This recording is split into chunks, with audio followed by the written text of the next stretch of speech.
My name's Bishop Jarrison Mwendwa. I pastor a church in Celebration Life Church in Mwingi, in Kitui County, a member of United Alliance, Kilanji Alliance, and a member in Mwingi Kilanji Association. Kenya is predominantly a religious nation. Approximately 80% of the population identifies as Christian, 10% as Muslim, 5% follow traditional African religions, and approximately 2% Hindu. This means, therefore, that a supermajority of Kenyans subscribe to a form of religious teachings, and none of their teachings or practices subscribe to to the strange and bizarre idea of homosexuality. The Bible, the Quran, and the Gita and the traditional African customs all advocate against homosexuality. Yes. As devout Christians and shepherds of the flock of Christ, we consult, read, and live by the edicts of Bible. Indeed, the Bible is a central focus in forming our opinion on this highly contentious matter. And many of us are familiar with the two sides of Sodom and Gomorrah in Genesis chapter 19. And this passage describes in vivid details the destruction of two cities by God due to their wickedness. The Bible is clear. Accommodation or association with acts of homosexuality will not go unpunished.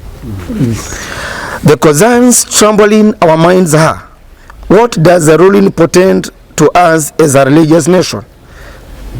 Number 2, what are the possible sanctions from God? And number 3, what is the fate of the disenfranchised majority? Then, as the United Kenyans Alliance, we wish to express our deep concern and the disappointment with this decision. As religious leaders, we are convinced that the practice of homosexuality is a sin and goes against the teachings of the Bible. We firmly believe that the marriage is ordained by God as a union between one man and one woman, and any other form of sexual relationship is a perversion of God's intended plan.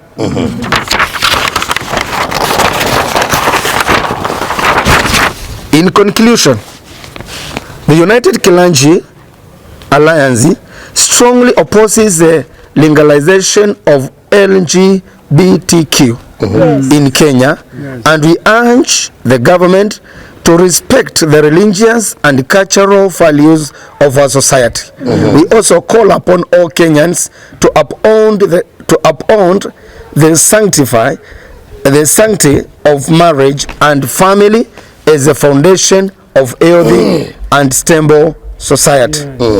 God bless President. God bless Kenya.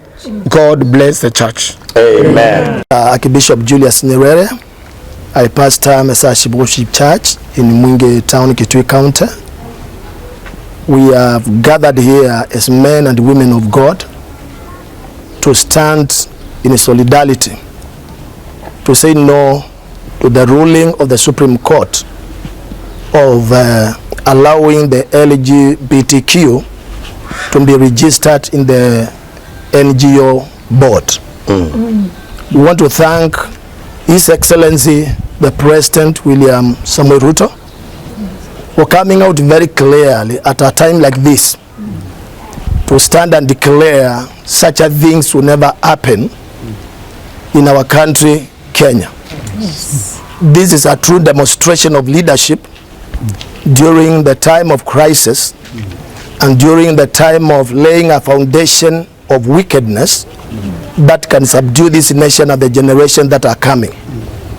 As churchmen and as leaders, thank you, Mr. President. We applaud our spiritual leaders, our key bishop referents, our canons in the country, also coming out as a church, and our Muslim leaders saying no to homosexuality. We say, God bless you so much.